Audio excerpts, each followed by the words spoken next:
ಕರ್ನಾಟಕ ಕುರುಕ್ಷೇತ್ರ, ಸಿಕ್ಕಾಪಟ್ಟೆ ಪಾಲಿಟಿಕ್ಸ್. ವಿಶೇಷ ಕಾರ್ಯಕ್ರಮಕ್ಕೆ ಮತ್ತೊಮ್ಮೆ ತಮಗೆಲ್ಲ ಸ್ವಾಗತ. ಇಲ್ಲಿ ಯಾವ ರೀತಿ ಮತದಾನ ಪ್ರಕ್ರಿಯೆ ಸಾಗ್ತಾ ಇದೆ ಅದೆಲ್ಲದರ ವಿವರಗಳನ್ನು ನಿಮಗೆ ಕೊಡ್ತಾ ಇದ್ವಿ. ಪ್ರಶಾಂತ್ ನಾಥ ಕೂಡ ನಮ್ಮ ಜೊತೆಗಿದ್ದಾರೆ. ಅವ್ರ ಜೊತೆಗೆ ಮಾತಾಡ್ತಾ ಒಂದಷ್ಟು ವಿವರಗಳನ್ನು ಕೊಡೋಣ. ಒಂದಷ್ಟು ವಿಶೇಷ ಸ್ಥಿತಿಗಳು ಕೂಡ ಈ ಬಾರಿ ಇರುವಂಥದ್ದು.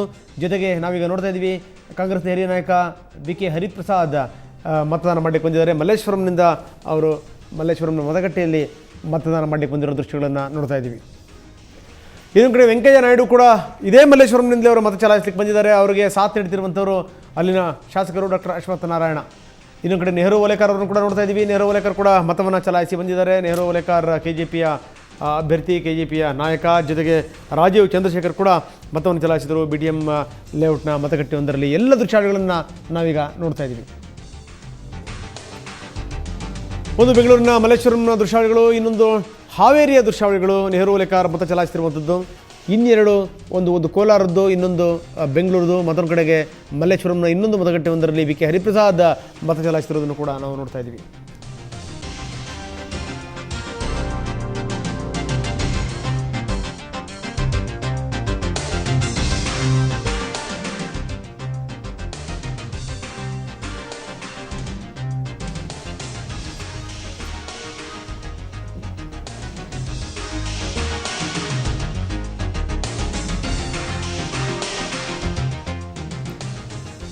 ಸೊ ಬೆಳಗಿನಿಂದ ನಾಯಕರು ಅತ್ಯಂತ ಉತ್ಸಾಹದಿಂದ ಮತ ಚಲಾಯಿಸಿರೋದನ್ನು ನೋಡ್ತಾ ಇದ್ದೀವಿ. ಒಂದು ಕಡೆಗೆ BK ಹರಿಪ್ರಸಾದ್, ಇನ್ನೊಂದು ಕಡೆಗೆ ರಾಜೀವ್ ಚಂದ್ರಶೇಖರ್, ಮತ್ತೊಂದು ಕಡೆಗೆ ನೆಹರು ಓಲೇಕರ್, ಇನ್ನೊಂದು ಕಡೆಗೆ ವೆಂಕಯ್ಯ ನಾಯ್ಡು ಮತವನ್ನು ಚಲಾಯಿಸ್ತಿರೋದನ್ನು ನಾವು ನೋಡ್ತಾ ಇದ್ದೀವಿ. ಸೊ ನಾನು ಹೇಳ್ತಾ ಇದ್ದೆ, ಕುಟುಂಬದ ಸದಸ್ಯರೆಲ್ಲರೂ ಕೂಡ ಈ ರಾಜಕೀಯದಲ್ಲಿ ಇರೋದನ್ನು ಕೂಡ ನಾವು ನೋಡ್ತಾ ಇದ್ದೀವಿ. ಅದರಲ್ಲಿ ಜಾರಕಿಹೊಳಿ ಕುಟುಂಬ ಬಹಳ ಮುಖ್ಯವಾಗಿರುವಂಥದ್ದು. The enthusiasm what I have seen from morning, it shows that there will be a change. So how confident you are about Congress performing? Well, Congress will have a absolute majority in Karnataka and we are going to form the government. Thank you. Sir, sir, about Pawan Bansal case. Sir, how do you see that? So entire controversy of Pawan Bansal, will this have an effect on voting in? BK Hariprasad ಮಾತಾಡಿದ್ರು. ಅತ್ಯಂತ ಸಹಜವಾಗಿ ಅವ್ರಿಗೂ ಕೂಡ ವಿಶ್ವಾಸ ಇದೆ ಪಕ್ಷ ಮುಂದಕ್ಕೆ ಬರುತ್ತೆ ಅನ್ನುವಂಥದ್ದು. ಇನ್ನೊಂದು ಕಡೆಗೆ ಕೇಂದ್ರ ಕಾರ್ಮಿಕ ಸಚಿವ ಮಲ್ಲಿಕಾರ್ಜುನ ಖರ್ಗೆ ಮತ ಚಲಾಯಿಸ್ತಿರೋದನ್ನು ನೋಡ್ತಾ ಇದ್ದೀವಿ. ತಮ್ಮ ಧರ್ಮಪತ್ನಿಯ ಜೊತೆಗೆ ಅವರು ಗುಲ್ಬರ್ಗಾದ ಮತಗಟ್ಟೆಯೊಂದರಲ್ಲಿ ಬಂದು ಮತವನ್ನು ಚಲಾಯಿಸ್ತಾ ಇದ್ದಾರೆ. ಅವರ ಮಗ ಕೂಡ ಇಲ್ಲಿನ ಅಭ್ಯರ್ಥಿ ಪ್ರಿಯಾಂಕ್ ಖರ್ಗೆ ಅದೃಷ್ಟ ಪರೀಕ್ಷೆಗಿಳಿದಿದ್ದಾರೆ. ನಾವು ನೋಡ್ತಾ ಇದ್ದೀವಿ ಖರ್ಗೆ ಅವರು ಮತ ಚಲಾಯಿಸಿದಂಥ ಬಗ್ಗೆ. ನಾವು ಒಂದು ಕಡೆಗೆ BK ಹರಿಪ್ರಸಾದ್, ಇನ್ನೊಂದು ಕಡೆಗೆ ವೆಂಕಯ್ಯ ನಾಯ್ಡು, ಮತ್ತೊಂದು ಕಡೆಗೆ ರಾಜೀವ್ ಚಂದ್ರಶೇಖರ್, ಇನ್ನೊಂದು ಕಡೆಗೆ ಮಲ್ಲಿಕಾರ್ಜುನ ಖರ್ಗೆ ಮತ ಚಲಾಯಿಸ್ತಿರೋದನ್ನು ನಾವು ನೋಡ್ತಾ ಇದ್ದೀವಿ.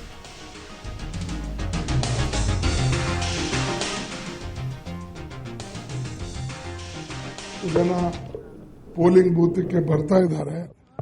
ಇದರಿಂದ ಈ ಸಲ ಹೆಚ್ಚಿನ ಮತದಾನ ಆಗಬಹುದು ಅನ್ನತಕ್ಕಂಥ ನಿರೀಕ್ಷೆ ಇದೆ.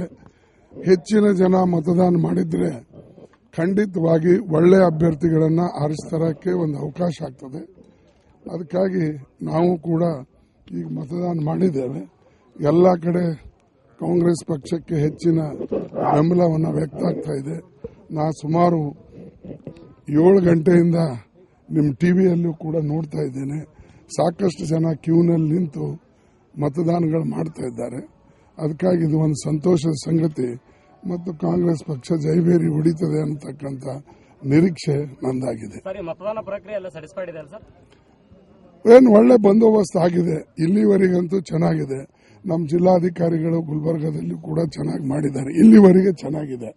ಇನ್ನು ಮೇಲೆ ಅಭ್ಯರ್ಥಿಗಳು, ಮತದಾರರು, ಬೇರೆಯವರು ಯಾವ ರೀತಿಯಾಗಿ ನಡ್ಕೊಳ್ತಾರೆ ಅದರ ಮೇಲೂ ಕೂಡ ಅವಲಂಬಿಸಿದೆ. ಯಾಕಂದರೆ ಡಿಸ್ಟ್ರಿಕ್ಟ್ ರಿಟರ್ನಿಂಗ್ ಆಫೀಸರು, ಜಿಲ್ಲಾಧಿಕಾರಿಗಳು ಎಷ್ಟೇ ಕ್ರಮ ಜರುಗಿಸಿದರೂ ಕೂಡ ಜನನೂ ಕೂಡ ಸಹಕರಿಸಬೇಕು, ಮತದಾರರು ಸಹಕರಿಸಬೇಕು, ಅಭ್ಯರ್ಥಿಗಳು ಸಹಕರಿಸಬೇಕು. ಅಂದಾಗ ಯಾವುದು ಕಾರ್ಯಕ್ರಮ ಯಶಸ್ವಿ ಆಗ್ತದೆ. ಇಲ್ಲಿನವರೆಗೆ ಬಹುತೇಕವಾಗಿ ಎಲ್ಲ ಕಡೆ ಶಾಂತ ರೀತಿಯಿಂದ ಜಿಲ್ಲೆಯಲ್ಲೂ ನಡೆದಿದೆ, ರಾಜ್ಯದಲ್ಲೂ ಕೂಡ ನಡೆದಿದೆ. ಕಾಂಗ್ರೆಸ್ ಪರ ವಾತಾವರಣ ನಾನು ನಿನ್ನೆ 11 ಗಂಟೆವರೆಗೆ ಅನೇಕ ಕಡೆ ಜನ ಬರೋದು ಹೋಗೋದು ನೋಡಿದೆ ಮತ್ತು ಒಲವು ನೋಡಿದಾಗ ಇವತ್ತು ಕಾಂಗ್ರೆಸ್ ಪಕ್ಷದ ಅಲೆ ಎಲ್ಲ ಕಡೆ ಎದ್ದಿದೆ. ಖಂಡಿತವಾಗಿ ಕಾಂಗ್ರೆಸ್ ಗೆಲ್ಲೇ ಗೆಲ್ತದೆ ಅನ್ನತಕ್ಕಂಥ ನನ್ನ ಆತ್ಮವಿಶ್ವಾಸ ಇದೆ ಮತ್ತು ಕಾಂಗ್ರೆಸ್ ಪಕ್ಷದ ಸರ್ಕಾರ ಬರ್ತದೆ.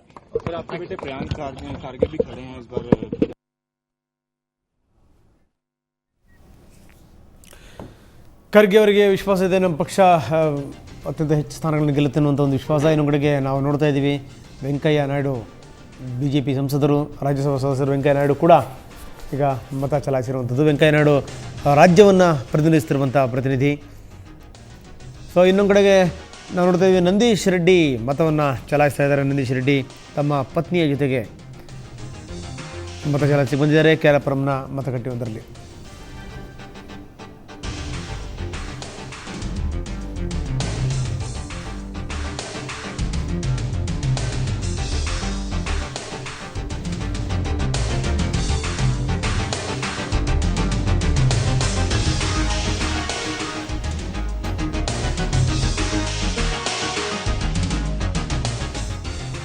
ಸೊ ನಾನು ಹೇಳ್ತಾ ಇದ್ದೆ, ಕಣದಲ್ಲಂತೂ ಜಾರಕಿಹೊಳಿ ಕುಟುಂಬ ಸಂಪೂರ್ಣವಾಗಿ ಬಾಲಚಂದ್ರ ಜಾರಕಿಹೊಳಿ ಅರ್ಬಾವಿಂದ BJP ಅಭ್ಯರ್ಥಿಯ ಕಣಕ್ಕಿಳಿದಿದ್ದಾರೆ. ಸತೀಶ್ ಜಾರಕಿಹೊಳಿ ಯಮಕನಮರಡಿಯಿಂದ ಕಾಂಗ್ರೆಸ್ ಅಭ್ಯರ್ಥಿಯ ಕಣಕ್ಕಿಳಿದಿದ್ದಾರೆ. ಇನ್ನು ರಮೇಶ್ ಜಾರಕಿಹೊಳಿ ಗೋಕಾಕ್ನಿಂದ ಕಾಂಗ್ರೆಸ್ ಅಭ್ಯರ್ಥಿಯಾಗಿ, ಭೀಮ್ಶಿ ಜಾರಕಿಹೊಳಿ ಗೋಕಾಕ್ನಿಂದ ಪಕ್ಷೇತರರಾಗಿ ಕಣಕ್ಕಿಳಿದಿದ್ದಾರೆ. ಅಂದರೆ ಎಲ್ಲ ಪಕ್ಷಗಳನ್ನು ಪ್ರತಿನಿಧಿಸುವಂಥ ಏಕೈಕ ಕುಟುಂಬ ಅಂತಂದರೆ ಅದು ಜಾರಕಿಹೊಳಿ ಕುಟುಂಬ. ಇನ್ನು ಕಣದಲ್ಲಿ ದೇವೇಗೌಡರ ಕುಟುಂಬ ಕೂಡ ಇರುವಂಥದ್ದು. HD ಕುಮಾರಸ್ವಾಮಿ ರಾಮನಗರದಿಂದ ಕಣಕ್ಕಿಳಿದರೆ, ರೇವಣ್ಣ ಹೊಳೆನರಸೀಪುರದಿಂದ, ಅನಿತಾ ಕುಮಾರಸ್ವಾಮಿ ಚನ್ನಪಟ್ಟಣದಿಂದ ಅವರು ಕಣಕ್ಕಿಳಿದಿದ್ದಾರೆ. ನಾವು ನೋಡ್ತಾ ಇದ್ದೀವಿ ಈಗ ನಂದೀಶ್ ರೆಡ್ಡಿ ಮತವನ್ನು ಚಲಾಯಿಸಿದ ನಾವು ನೋಡ್ತಾ ಇದ್ದೀವಿ. ಇನ್ನು ಲಾಡ್ ಸಹೋದರರು ಕೂಡ ಕಣದಲ್ಲಿದ್ದಾರೆ. ಅನಿಲ್ ಲಾಡ್ ಬಳ್ಳಾರಿ ನಗರದಿಂದ ಕಣಕ್ಕಿಳಿದರೆ, ಸಂತೋಷ್ ಲಾಡ್ ಕಲಘಟಕಿಯಿಂದ ಕಣಕ್ಕಿಳಿದಿದ್ದಾರೆ. ಇನ್ನು ಅಖಾಡದಲ್ಲಿ CM ಪುತ್ರರು ಕೂಡ ಅಖಾಡದಲ್ಲಿರುವಂಥದ್ದು. ಸುಮಾರು 8 ಜನ ಕಣದಲ್ಲಿದ್ದಾರೆ. HD ಕುಮಾರಸ್ವಾಮಿ ರಾಮನಗರದಿಂದ, HD ರೇವಣ್ಣ ಹೊಳೆನರಸೀಪುರದಿಂದ, ಸೊರಬದಿಂದ ಮಧು ಬಂಗಾರಪ್ಪ, ಇದೇ ಸೊರಬದಿಂದ ಕುಮಾರ್ ಬಂಗಾರಪ್ಪ, ಡಾಕ್ಟರ್ ಅಜಯ್ ಸಿಂಗ್ ಜೇವರ್ಗಿಯಿಂದ, ದಿನೇಶ್ ಗುಂಡೂರಾವ್ ಗಾಂಧಿನಗರದಿಂದ, ಬಸವರಾಜ ಬೊಮ್ಮಾಯಿ ಶಿಗ್ಗಾವಿಯಿಂದ, ಇನ್ನು ಕೈಲಾಸನಾಥ್ ಪಾಟೀಲ್ ಗುಲ್ಬರ್ಗಾ ದಕ್ಷಿಣದಿಂದ. ಹಳೆಯ ಮಾವಂದ್ರನಿಗೂ ಈ ರಾಜಕೀಯ ಅನ್ನುವಂಥದ್ದು ಬಿಟ್ಟಿಲ್ಲ. ಕಾಗೋಡು ತಿಮ್ಮಪ್ಪ, ಬೇಳೂರು ಗೋಪಾಲಕೃಷ್ಣ ಸಾಗರದಿಂದ ಕಣಕ್ಕಿಳಿದಿದ್ದಾರೆ. ಹಂಪಯ್ಯನ ಗಂಗಾಧರ ನಾಯಕ ಮಾನ್ವಿಯಿಂದ, ಪ್ರತಾಪ್ ಗೌಡ ಪಾಟೀಲ್, ಮಹಾದೇವಗೊಪ್ಪ ಗೌಡ ಪಾಟೀಲ್ ಮಸ್ಕಿಯಿಂದ, ಹಂಪನಗೌಡ ಬಾದರ್ಲಿ, ರಾಜಶೇಖರ್ ಗೌಡ ಪಾಟೀಲ್ ಸಿಂಧನೂರಿನಿಂದ.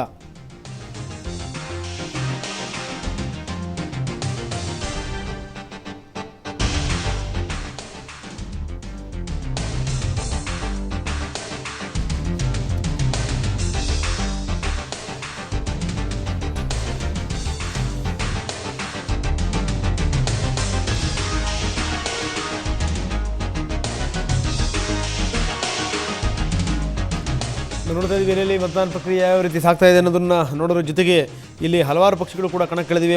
ಮಾನ್ಯತೆ ಪಡೆಯದ ಪಕ್ಷಗಳಿಂದ ಸುಮಾರು 832 ಅಭ್ಯರ್ಥಿಗಳು ಕಣದಲ್ಲಿದ್ದಾರೆ. ಇನ್ನು 2940 ಅಭ್ಯರ್ಥಿಗಳಲ್ಲಿ 589 ಮಂದಿ ಮಾತ್ರ ಪದವೀಧರರು ಅನ್ನುವಂಥದ್ದು. ಇದು ಕೂಡ ಗಮನಿಸಬೇಕಾಗಿರುವಂಥ ಸಂಗತಿ. 2940 ಅಭ್ಯರ್ಥಿಗಳಿದರಲ್ಲಿ, ಆದರೆ 589 ಮಾತ್ರ ಇಲ್ಲಿ ಪದವೀಧರರು ಕಣಕ್ಕಿಳಿದಿರುವಂಥದ್ದು. 2940 ಅಭ್ಯರ್ಥಿಗಳ ಪೈಕಿ 681 ಮಂದಿ ಕೋಟ್ಯಾಧೀಶರು ಅನ್ನುವಂಥದ್ದು ಕೂಡ ಅದು ಗಮನಿಸಬೇಕಾದಂಥ ಸಂಗತಿ. ಅವರ ಹಣ ಎಷ್ಟರ ಮಟ್ಟಿಗೆ ದ್ವಿಗುಣ ಅಲ್ಲ, ಅದು ಶತಗುಣ ಅಂತ ಹೇಳ್ಬೋದು. ಯಾಕಂದರೆ 100 ಪಟ್ಟು ಜಾಸ್ತಿ ಆಗಿರೋದನ್ನು ಅದನ್ನು ಕೂಡ ನಾವು ಬಹಳಷ್ಟು ಸಂದರ್ಭಗಳಲ್ಲಿ ನಿಮಗೆ ತೋರಿಸಿದ್ದೀವಿ. ಯಾವ್ಯಾವ ಅಭ್ಯರ್ಥಿಗಳ ಹಣ ಎಷ್ಟೆಷ್ಟು ಮಟ್ಟಿಗೆ ಅವರ ಆಸ್ತಿ ಪಾಸ್ತಿ ಜಾಸ್ತಿಯಾಗಿದೆ ಅನ್ನುವಂಥದ್ದು. 2940 ಅಭ್ಯರ್ಥಿಗಳ ಮಂದಿ ಪೈಕಿ 681 ಮಂದಿ ಕೋಟ್ಯಾಧೀಶರು ಕಣಕ್ಕಿಳಿದಿದ್ದಾರೆ. ಸೊ ಈ ಬಾರಿ ನಾನು ಆರಂಭದಲ್ಲಿ ಹೇಳಿದೆ 4,18,38,000 ಮಂದಿ ಮತ ಚಲಾಯಿಸ್ತಾ ಇದ್ದಾರೆ. ಬನ್ನಿ, ಶಶಿಲ್ ಮೋಶಿ ಮಾತಾಡ್ತಾ ಇದ್ದಾರೆ ಗುಲ್ಬರ್ಗದಿಂದ. ಏನು ಹೇಳ್ತಾರೆ ನೋಡಿ ಬನ್ನಿ.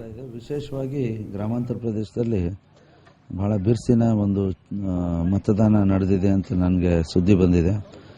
ನಗರದಲ್ಲಿ ಬಹುಶಃ ಆ್ಯಸ್ ಯೂಶುವಲ್ ಒಂದು ಸ್ವಲ್ಪ ಸ್ಲೋ ಇರುತ್ತೆ. ಆದರೂ ಕೂಡ ಇನ್ನೊಂದು ಸ್ವಲ್ಪ ಹೊತ್ತಲ್ಲಿ ಬಿಸಿಲು ಇರೋದ್ರಿಂದ ಕೂಡ ಸ್ವಲ್ಪ ತಡವಾಗಿ, ಅಂದರೆ ಇನ್ನೊಂದು ಸ್ವಲ್ಪ ಹೊತ್ತು ಆದಮೇಲೂ ಬರ್ಬೋದು. ಬೂತ್ ಎದುರುಗಡೆ ಆ ಒಂದು ಇದು ಇನ್ನೂ ಉತ್ಸಾಹ ಕಾಣ್ತಾ ಇಲ್ಲ ನಗರ ಪ್ರದೇಶದಲ್ಲಿ. ಬಹುಶಃ ಇನ್ನೊಂದು ಸ್ವಲ್ಪ ಸಮಯದಲ್ಲಿ ನನ್ನ ಒಂದು ಅಂದಾಜು ಪ್ರಕಾರ ಒಂದು 50-55% ಪೋಲಿಂಗ್ ಆಗಬೇಕು, ಆ ಒಂದು ಅಂದಾಜು ಪ್ರಕಾರ.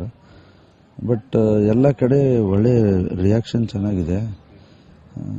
ಯಾರಪ್ಪ ಅಭ್ಯರ್ಥಿಗಳಲ್ಲಿ ಒಂದು ಇದು ಅಥವಾ ಪಕ್ಷಗಳಲ್ಲಿ ನೋಡಿದರೆ ಎಲ್ಲ ಜಾತಿ ಜನಾಂಗದವರು ತೆಗೆದುಕೊಂಡು ಹೋಗುವಂಥ ಒಂದು ಪಕ್ಷ, ಪ್ಲಸ್ ಅದರ ಜೊತೆಗೆ ಯಾರು ಅಭ್ಯರ್ಥಿ, ಯಾರಿಗೆ ಎಕ್ಸ್ಪೀರಿಯನ್ಸು ಇದೆ, ಒಂದು ಏಜ್ ಕೂಡ ಇದೆ, ಮತ್ತು ಎಲ್ಲ ರೀತಿಯಿಂದ ಬೇರೆ ಬೇರೆ ಅಳತೆಗೋಲಲ್ಲಿ ಕ್ವಾಲಿಫಿಕೇಷನ್ ಆಯಿತು, ಎಜುಕೇಟೆಡ್ ಅದಾರೆ, ತಿಳುವಳಿಕೆ ಇದೆ. ಇವೆಲ್ಲ ಅಳತೆಗಳು ನೋಡಿದರೆ I think I stand first in this. ಇದು ಆ ಕಾರಣದಿಂದ ಗೆಲ್ಲುವಂಥ ಚಾನ್ಸಸ್ ಬಹಳ ಜಾಸ್ತಿ ಇದೆ. ಖಂಡಿತ ಗೆಲ್ತೀನಿ ಅಂತದೊಂದು ನನಗೊಂದು ವಿಶ್ವಾಸ ಇದೆ. ಉಳಿದಿದ್ದು ಭಗವಂತನ ಮೇಲಿದ್ದೇ ಇದೆ.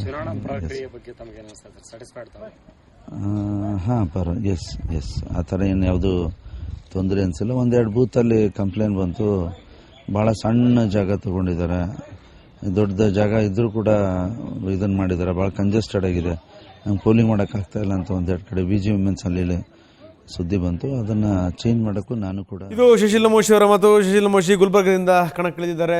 JDSನ ಅಭ್ಯರ್ಥಿಯಾಗಿ ಬದಲಾದ ಸಂದರ್ಭದಲ್ಲಿ BJPಯ ಕಟ್ಟ ಕಾರ್ಯಕರ್ತನಾಗಿದ್ದಂಥ ಸುಶೀಲ್ ನಮೋಶಿ ಟಿಕೆಟ್ ಸಿಗಲಿಲ್ಲ ಅನ್ನೋ ಕಾರಣದಿಂದ ಅವರು JDSನಿಂದ ಕಣಕ್ಕಿಳಿದಿರುವಂಥದ್ದು. ಗುಲ್ಬರ್ಗದಿಂದ ಮಲ್ಲಿಕಾರ್ಜುನ ಖರ್ಗೆ ಮತ ಚಲಾಯಿಸ್ತಿರೋದನ್ನು ನಾವು ನೋಡ್ತಾ ಇದ್ದೀವಿ.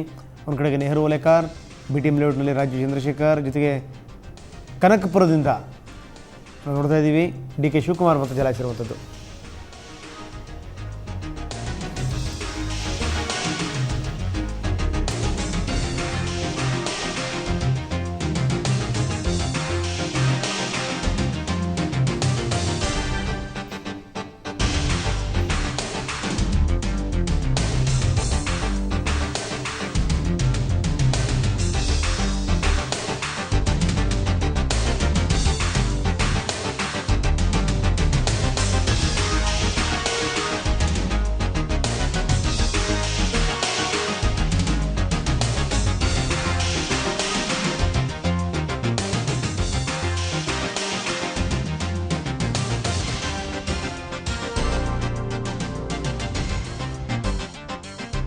ಗಳು ಮತವನ್ನು ಚಲಾಯಿಸ್ತಿರುವಂಥದ್ದನ್ನು DK ಶಿವಕುಮಾರ್ ಪತ್ನಿ ಮತ ಚಲಾಯಿಸಿರುವಂಥದ್ದು. ಒಂದಷ್ಟು ವಿವರಗಳನ್ನು ಕೊಡಲೇಬೇಕು, ಯಾಕಂದರೆ ಇನ್ನೊಂದು ಕಡೆಗೆ ಇಬ್ಬರು ಕೂಡ ಒಟ್ಟಿಗೆ ವೋಟ್ ಮಾಡೋಂಗಿಲ್ಲ ಅನ್ನುವಂಥದ್ದು ಕೂಡ ಇದೆ. ಆದರೆ ಗಂಡ ಹೆಂಡತಿ ಅದನ್ನು ಮೀರಿ ಇಬ್ಬರು ಕೂಡ ಒಂದೇ ಜೊತೆಗೆ ನಿಂತ್ಕೊಂಡು ವೋಟ್ ಮಾಡ್ತಿರೋದನ್ನು ಕೂಡ ನಾವು ನೋಡ್ತಾ ಇದ್ದೀವಿ. ಇಲ್ಲಿ ಮಲ್ಲಿಕಾರ್ಜುನ ಖರ್ಗೆ ಅವರ ಪತ್ನಿ ಕೂಡ ಅದೇ ರೀತಿಯೇ, ಈ ಕಡೆಗೆ DK ಶಿವಕುಮಾರ್ ಅವರ ಪತ್ನಿ ಇಬ್ಬರು ಜೊತೆಗೆ ನಿಂತು ಮತವನ್ನು ಚಲಾಯಿಸ್ತಿರುವಂಥದ್ದು. ದಂಪತಿಗಳು ವೋಟ್ ಮಾಡೋಂಗಿಲ್ಲ, ಯಾಕಂದರೆ ಅವರವರ ಹಕ್ಕು ಎಲ್ರಿಗೂ ಕೂಡ ಅದು ಬೇರೆ ಬೇರೆ ಇರುತ್ತೆ. ಇಂಥ ಸಂದರ್ಭದಲ್ಲಿ ಇಬ್ಬರೂ ಕೂಡ ಅದರಲ್ಲೂ ಎಲ್ಲ ತಿಳ್ಕೊಂಡಿರುವಂಥ ನಾಯಕರುಗಳೇ ಈ ರೀತಿ ಒಟ್ಟೊಟ್ಟಾಗಿ ವೋಟ್ ಮಾಡುವಂಥದ್ದು ಎಷ್ಟರ ಮಟ್ಟಿಗೆ ಸರಿ ಅನ್ನುವಂಥ ಪ್ರಶ್ನೆ ಕೂಡ ಇಲ್ಲಿ ಉದ್ಭವ ಆಗುತ್ತೆ. ಬನ್ನಿ ನಾನು ಮಾತಾಡೋಣ. ನಮ್ಮ ಪ್ರತಿನಿಧಿ ಪ್ರಕಾಶ್ ಈಗ ನಮ್ಮೊಂದಿಗೆ ದೂರವಾಣಿ ಸಂಪರ್ಕದಲ್ಲಿದ್ದಾರೆ. ಪ್ರಕಾಶ್, DK ಶಿವಕುಮಾರ್ ಪತ್ನಿ ಮತ ಚಲಾಯಿಸಿದ್ದಾರೆ. ಇಲ್ಲಿ ಆಶ್ಚರ್ಯಕರ ಸಂಗತಿ ಅಂದರೆ ಇಬ್ಬರು ಜೊತೆಗೆ ನಿಂತ್ಕೊಂಡು ಮತ ಚಲಾಯಿಸಿರುವಂಥದ್ದು. ಹೇಗೆ ಅಲ್ಲಿದ್ದಂಥ ಅಧಿಕಾರಿಗಳು ಹೇಗೆ ಇವ್ರಿಗೆ ಅನುಮತಿ ಕೊಟ್ಟರು? ಹೌದು ರಂಗನಾಥ್, ಏನಂದ್ರೆ ಗೌಪ್ಯವಾಗಿ ಮತದಾನ ಮಾಡಬೇಕು ಅನ್ನೋಂಥದ್ದು, ಜೊತೆಗೆ ಇದು ಏನು ಚುನಾವಣೆ ಘೋಷಣೆ ಆದಾಗಿಂದಲೂ ಕೂಡ ಮತದಾನವನ್ನ ಮುಕ್ತವಾಗಿ ಮಾಡಬೇಕು, ಗೌಪ್ಯವಾಗಿ ನಡೆಸಬೇಕು ಅನ್ನೋಂಥ ಸ್ಲೋಗನ್ ಅನ್ನ ಚುನಾವಣಾ ಆಯೋಗ ಕೂಡ ಹೇಳ್ತಾನೆ ಬಂದಿದೆ. ಆದ್ರೆ ದೊಡ್ಡಹಳ್ಳಿಯಲ್ಲಿ ಇಂದು DK ಶಿವಕುಮಾರ್ ತಮ್ಮ ಪತ್ನಿ ಸಮೇತರಾಗಿ ಒಂದೇ ಬೂತ್ ನಲ್ಲಿ ಒಂದೇ ಸಾರಿಗೆ ಇಬ್ರು ನಿಂತು ವೋಟ್ ಮಾಡುವಂತದನ್ನ ದೃಶ್ಯದಲ್ಲಿ ಕಾಣ್ಬೋದು. ಆದ್ರೆ ಅಲ್ಲಿದ್ದಂತೆ ಯಾವುದೇ ಅಧಿಕಾರಿ ಕೂಡ ಅದನ್ನ ಅಡ್ಡಗಟ್ಲಿಕ್ಕೂ ಕೂಡ ಮುಂದೆ ಹೋಗ್ಲಿಲ್ಲ. ಏನಂದ್ರೆ ಇಬ್ರು ಕೂಡ ಒಮ್ಮೆಲೆ ಒಳ ಪ್ರವೇಶಿಸಿದ ಮೇಲೆ ಇಬ್ರು ಐಡೆಂಟಿ ಕಾರ್ಡ್ ಅನ್ನ ತೋರಿಸ್ತಾರೆ, ಮತ್ತೆ ಆ ನಂತರದಲ್ಲಿ ಅವ್ರಿಗೆ ಮತದಾನಕ್ಕೆ ಅವಕಾಶ ಕೊಡ್ತಾರೆ. ಮೊದಲಿಗೆ ಉಷಾ ಶಿವಕುಮಾರ್ ಅವರು ಮತದಾನವನ್ನ ಮಾಡ್ಬೇಕಾಗಿತ್ತು, ಆದ್ರೆ ಇಬ್ರು ಕೂಡ ಜೊತೆನಲ್ಲಿ ಹೋಗಿ ಮತಗಟ್ಟೆಯಲ್ಲಿ ನಿಂತು ಪೋಸ್ ಕೊಟ್ಟಿದ್ದನ್ನು ಕೂಡ ಈ ಚಿತ್ರದಲ್ಲಿ ನೋಡ್ಬೋದಾಗಿದೆ. ಇದನ್ನೆಲ್ಲ ಗಮನಿಸಿದ್ರೆ ಅಧಿಕಾರಿಗಳು ಕೂಡ ಎಲ್ಲೋ ಆ ಒಂದು ಕ್ಷಣದಲ್ಲಿ ಅವ್ರನ್ನ ತಡಲಿಕ್ಕೆ ವಿಫಲ ಆದ್ರು ಅನ್ನುವಂಥದ್ದು ಕೂಡ ಎದ್ದು ಕಾಣ್ತದೆ ರಂಗನಾಥ್. ಓಕೆ, ಧನ್ಯವಾದ. Thank you very much Prakash. So ಗೊತ್ತಿರುವಂಥ ಈ ರೀತಿ ನಾಯಕರಾಗಿರುವಂಥವರೇ ಈ ರೀತಿ ತಪ್ಪು ಮಾಡಿಬಿಟ್ರೆ ಇನ್ನು ಜನಸಾಮಾನ್ಯರು ತಪ್ಪು ಮಾಡ್ದಂಗೆ ಇರ್ತಾರೆ. ಇದಕ್ಕೆ ಸಂಬಂಧಪಟ್ಟ ಹಾಗೆ ಚುನಾವಣೆ ಅಧಿಕಾರಿಗಳು ಇದಕ್ಕೆ ಸಂಬಂಧಪಟ್ಟ ಒಂದು ಸ್ಪಷ್ಟನೆಯನ್ನು ಕೊಡಬೇಕು. ಯಾಕಂದರೆ ಗಂಡ ಹೆಂಡತಿ ಅದು ಮನೆಯಲ್ಲಿ ಮಾತ್ರ ಮತದಾನ ಅನ್ನುವಂಥದ್ದು ಯಾವಾಗ ರಹಸ್ಯವಾಗಿರಬೇಕು. ಯಾಕಂದರೆ ಅವ್ರವ್ರ ಹಕ್ಕನ್ನು ಚಲಾಯಿಸಲಿಕ್ಕೆ ಅವರವರಿಗೆ ಅವಕಾಶವನ್ನು ಮಾಡಿಕೊಡ್ಬೇಕು. ಆದರೆ ಗಂಡ ಹೆಂಡತಿ ಜೊತೆಗೆ ನಿಂತು ಮತ ಚಲಾಯಿಸುವಂಥದ್ದು ಎಷ್ಟರ ಮಟ್ಟಿಗೆ ಸರಿ ಅನ್ನುವಂಥದ್ದು ಈಗಿನ ಪ್ರಶ್ನೆ. ಒಂದು ಕಡೆಗೆ DK ಶಿವಕುಮಾರ್ ಮತ್ತು ಪತ್ನಿ ಉಷಾ ಶಿವಕುಮಾರ್ ಜೊತೆಗೆ ನಿಂತ್ಕೊಂಡು ಮತ ಚಲಾಯಿಸಿರುವಂಥದ್ದು, ಈ ಕಡೆ ಮಲ್ಲಿಕಾರ್ಜುನ ಖರ್ಗೆ ಮತ್ತು ಅವರ ಪತ್ನಿ ಕೂಡ ಜೊತೆಗೇ ಮತ ಚಲಾಯಿಸಿ ತೋರಿಸ್ತಿರುವಂಥದ್ದು.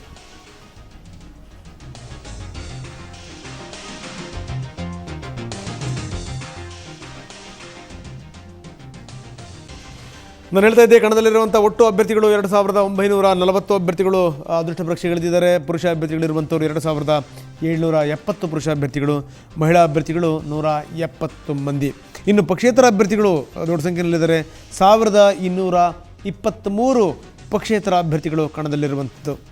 ಅತಿ ಹೆಚ್ಚು ಮತದಾರರಿರುವಂಥ ಕ್ಷೇತ್ರ ಅಂದರೆ ಅದು ಬೆಂಗಳೂರು ದಕ್ಷಿಣ ಕ್ಷೇತ್ರ. ಬೆಂಗಳೂರು ದಕ್ಷಿಣ ಕ್ಷೇತ್ರವನ್ನು ಕೃಷ್ಣಪ್ಪ ಪ್ರತಿನಿಧಿಸ್ತಾ ಇದ್ದಾರೆ. ಈ ಬಾರಿ ಕೂಡ BJPಯಿಂದ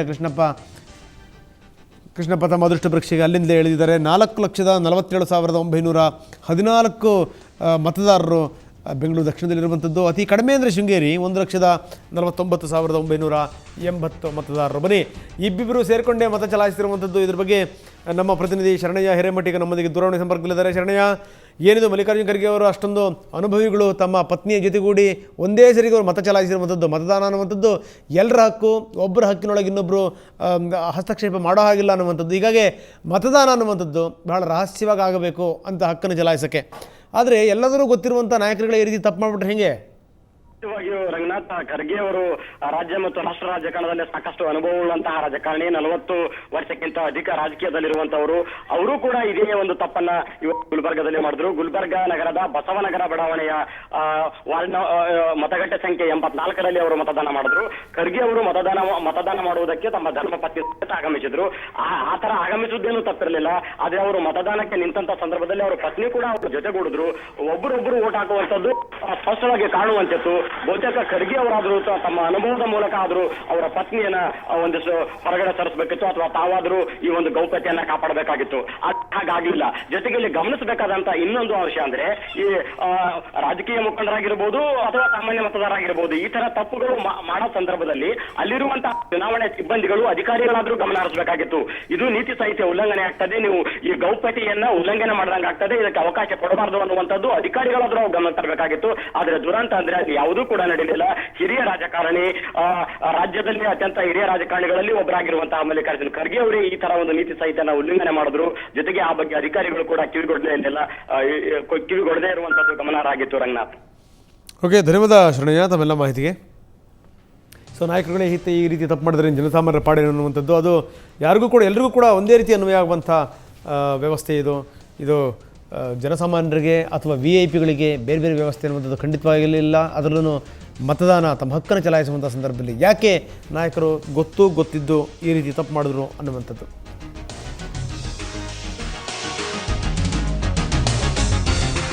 ಸೊ ಮತದಾನ ಪ್ರಕ್ರಿಯೆ ಎಲ್ಲೆಲ್ಲಿ ಸಾಗ್ತಾ ಇದೆ, ಯಾವ ರೀತಿ ಸಾಗ್ತಾ ಇದೆ, ಅದರ ಬಗ್ಗೆ ಇನ್ನಷ್ಟು ವಿವರಗಳನ್ನ ನೀಡ್ತೀವಿ ಸಣ್ಣ ವಿರಾಮದ ನಂತರ. ಕರ್ನಾಟಕ ಕುರುಕ್ಷೇತ್ರ